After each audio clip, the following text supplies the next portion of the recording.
आइए जानते हैं आज की प्रमुख अंतर्राष्ट्रीय खबरों को। उससे पहले एक नजर आज के हेडलाइंस पर। भारत से तनाव के बीच कनाडा ने राम मंदिर पर ये क्या कह दिया, ट्रूडो सरकार का बड़ा फैसला। देश भर के मंदिरों में उमड़ी लोगों की भारी भीड़, अमृतसर में निकली भव्य शोभा यात्रा।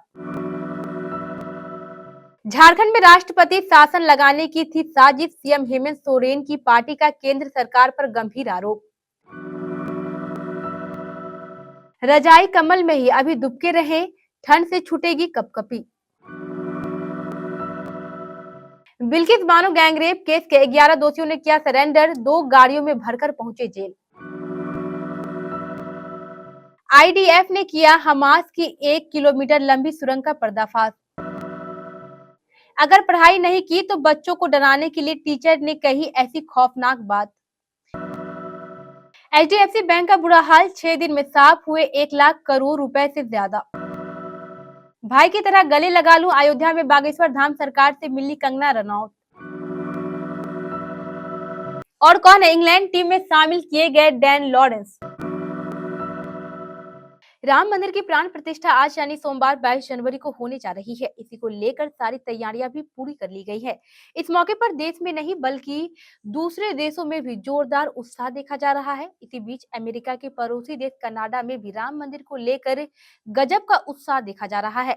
हालांकि भारत और कनाडा के बीच रिश्ते बीते साल सितंबर से ठीक नहीं है। इसके बावजूद जस्टिन ट्रूडो की सरकार ने हिंदू आस्था का ख्याल रखते हुए 22 जनवरी को एक विशेष दिन घोषित करने का फैसला लिया है। अयोध्या में राम मंदिर के प्राण प्रतिष्ठा समारोह को लेकर देश भर में तैयारियां की जा रही है। इस खास पल के लिए राम नगरी सज धज कर पूरी तरह तैयार हो गई है। दोपहर 1 बजे तक प्राण प्रतिष्ठा पूरी हो जाएगी और फिर कार्यक्रम में शामिल होने वाले अतिथि रामलला के दर्शन कर सकेंगे। देश के विभिन्न हिस्सों में इस प्राण प्रतिष्ठा समारोह को लेकर खास तैयारियां की जा रही है और कई जगहों पर सुंदरकांड, अखंड रामायण पाठ का आयोजन कर भंडारे की व्यवस्था की गई है।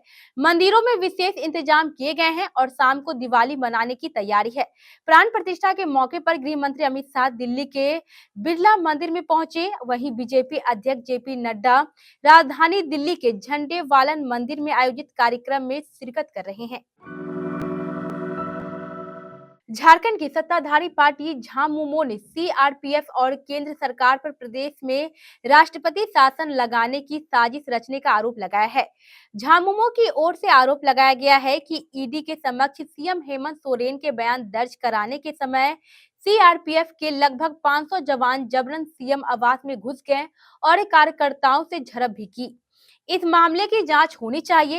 इतना ही नहीं, सीआरपीएफ आईजी कमांडेंट और बड़े पदाधिकारी और असंवैधानिक कार्य के लिए उनके खिलाफ कार्रवाई की मांग जेएमएम ने की है। पार्टी ने कहा है कि इस मुद्दे पर अगर एक्शन नहीं होगा तो जेएमएम आंदोलन करेगी। मौजूदा मौसम के मिजाज में कोई राहत नहीं मिलते देख भारत मौसम विज्ञान विभाग आईएमडी ने रविवार को रेड अलर्ट जारी किया है। अगले 4-5 दिनों तक उत्तर भारत में घने कोहरे और अधिक ठंड की स्थिति बनी रहने की संभावना है। आईएमडी ने यह भी भविष्यवाणी की है कि अगले 3 से 4 दिन के दौरान पंजाब, हरियाणा, चंडीगढ़ और उत्तरी राजस्थान में शीतलहर की स्थिति रहने की संभावना है। मौसम पूर्वानुमान एजेंसी ने अपने दैनिक बुलेटिन में कहा है कि पंजाब, हरियाणा, चंडीगढ़, दिल्ली और पश्चिम उत्तर प्रदेश के अधिकांश हिस्सों में न्यूनतम तापमान 3 से 7 डिग्री सेल्सियस के बीच है। यही हाल राजस्थान और मध्य प्रदेश के कुछ हिस्सों में भी है। पूर्वी उत्तर प्रदेश और बिहार के कई हिस्सों में न्यूनतम तापमान 8 से 10 डिग्री सेल्सियस है। बिल्किस बानो गैंगरेप मामले में रविवार की देर रात 11 दोषियों ने गोधरा जेल अधिकारियों के सामने सरेंडर कर दिया। बीते 8 जनवरी को सुप्रीम कोर्ट ने 2002 के गुजरात दंगों के दौरान बिल्किस से गैंगरेप के दोषियों को समय से पहले रिहा करने से गुजरात सरकार के फैसले को रद्द कर दिया था। साथ ही सभी दोषियों को 21 जनवरी तक सरेंडर करने को कहा था। सरेंडर करने वाले सभी 11 दोषी 2 गाड़ियों में सवार होकर दाहोद जिले के सिंगवाड़ से गोधरा उप जेल पहुंचे। दोषियों में राधेश्याम शाह, जसवंत नई, गोविंद नई, केसर वोहनिया, बाका वोहनिया, राजू सोनी, रमेश चंदना, शैलेश भट्ट, विपिन जोशी, प्रदीप मोदिया और मितेश भट्ट शामिल है। इजराइल और हमास युद्ध के बीच इजरायली सेना को बड़ी सफलता मिली है। इजराइल डिफेंस फोर्सेस ने दावा किया है कि उसे 1 किलोमीटर लंबा सुरंग मिला है। हैरानी की बात यह है कि इस सुरंग के अंदर वो हर एक सुविधाएं मिली है जिसकी जरूरत एक आम इंसान को होती है। इन सुरंगों में एयर कंडीशन कमरा, टॉयलेट, किचन और वार्डरूम भी मिला है। बताया जा रहा है कि इन सुरंगों में हमास ने रोशनी का पूरा इंतजाम कर रखा था। इसके साथ ही इनमें ऐसे दरवाजे मिले हैं जिन पर बम ब्लास्ट का भी असर नहीं हो सकता। इन सब के बीच चौंकाने वाली बात यह है कि इससे 1 किलोमीटर लंबे सुरंग में करीब 20 बंधकों को रखा गया था। इनमें से कुछ बंधकों की रिहाई कतर की मध्यस्थता में हुई थी। इजरायली सेना के मुताबिक सैनिकों को यहाँ एक होल्डिंग एरिया के साथ सलाखों के पीछे 5 छोटे कमरे मिले हैं। बच्चों को पढ़ाई के प्रति अधिक मेहनत कराने के लिए टीचर अलग अलग तरीके अपनाते हैं, लेकिन एक टीचर ने जो तरीका अपनाया उससे सभी को गुस्सा आ गया है। इस टीचर की अब खूब आलोचना हो रही है। उस पर कार्रवाई करते हुए उसे सस्पेंड भी कर दिया गया है। इस टीचर ने बच्चों को पढ़ाई में मेहनत कराने के लिए कसम खिलाई।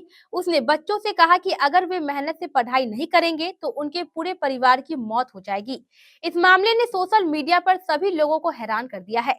टीचर की पहचान वांग के तौर पर हुई है। साउथ चाइना मॉर्निंग पोस्ट की रिपोर्ट के अनुसार यह मामला चीन के हैनान प्रांत के सेकेंडरी स्कूल का है। टीचर ने बच्चों से उनकी पहली साल की क्लास में उन्हें कसम खिलाई। 8 जनवरी को ऑनलाइन पोस्ट की गई एक ऑडियो रिकॉर्डिंग में वांग को बच्चों से यह कहते हुए सुना जा सकता है कि वे उसके पीछे कहें, मैं कक्षा में पढ़ाई के अलावा कुछ नहीं करूंगा।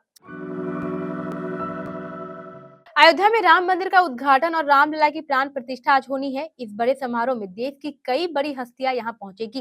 कंगना रनौत एक दिन पहले ही अयोध्या पहुंच गई है और अपनी एक्टिविटी का लगातार अपडेट दे रही है। वह अयोध्या में होने वाले प्राण प्रतिष्ठा समारोह के अलावा अन्य धार्मिक अनुष्ठानों में हिस्सा ले रही है। उन्होंने जगत गुरु राम भद्राचार्य से मुलाकात की। इसके अलावा उन्होंने प्रसिद्ध हनुमानगढ़ी मंदिर में दर्शन किए और इसके परिसर में झाड़ू भी लगाई। कंगना रनौत के बाद बागेश्वर धाम सरकार यानी धीरेन्द्र कृष्ण शास्त्री से मुलाकात की। प्राण प्रतिष्ठा समारोह में शामिल होने का न्योता उन्हें भी मिला है। कंगना ने उनके साथ वाली तस्वीर शेयर की, उन्हें अपने छोटे भाई की तरह बताया। उन्होंने बताया कि उन्हें पहली बार कोई उनकी उम्र से छोटा गुरु मिला है।